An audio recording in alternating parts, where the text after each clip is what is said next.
William Stanley, the Chief of Naval Operations, and Rear Admiral Arthur Cook, who heads its Bureau of Aeronautics. Luncheon is served. In this dining room, furnished in hyper-modern style, barely a corner can be seen. All is graceful curves and vibrant colors.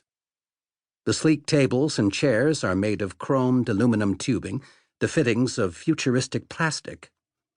There is none of the heavy wood and garish brass, the old-fashioned bric-a-brac and busy chintz so characteristic of the passé Edwardian era.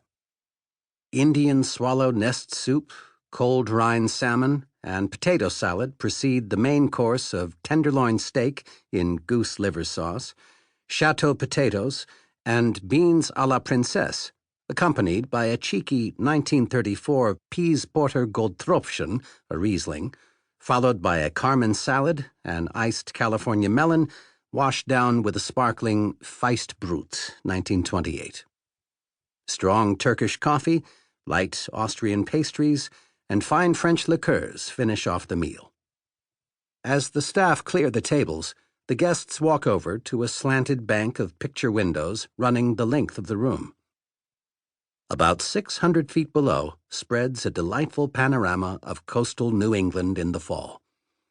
To one side, a cobalt sea peppered with yachts, to the other, an emerald coastline edged by endless reddening forest, interrupted only by the occasional town.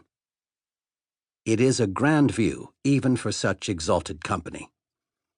But there is hardly time to fix one's gaze. The passing cavalcade is changing every moment, after all. Soon they're over Boston. In the streets, darkened by a great shadow, the cars stop and the thronging crowds pause in awe and astonishment at the strange object passing directly overhead. Then they wave and cheer. The men sailing above return the compliment, casting off blue-blooded reserve to exult in the adulation and envy of their audience. Watching over everyone is Herr Hitler, as the newspapers politely refer to him, whose portrait presides sternly over the room. Few find it overbearing. He did an admirable job, after all, hosting the Berlin Olympics a few months ago. Apart from the brief unpleasantness of 1917 to 1918, Germany and America are friends, always will be, and there is every reason to believe, especially once this clubby, boozy afternoon is over, that Berlin and Washington will deepen their relationship. Playing gracious hosts are the Germans. They have sent no less a personage than Hans Luther, currently their ambassador to Washington and the former Chancellor of Germany and President of the Reichsbank. He's accompanied by a couple of Army and Navy attachés who chat about military matters with the American admirals. But the exclusive focus of attention, the real reason why all are gathered here today, is one German in particular, Dr. Hugo Eckener. In his late 60s, he is buzz-cutted and goateed, and as German as one can be. He also happens to be one of the most famous men in the world. Eckener lacks the privilege, wealth, or station of the others assembled, but his ambition and audacity are legendary.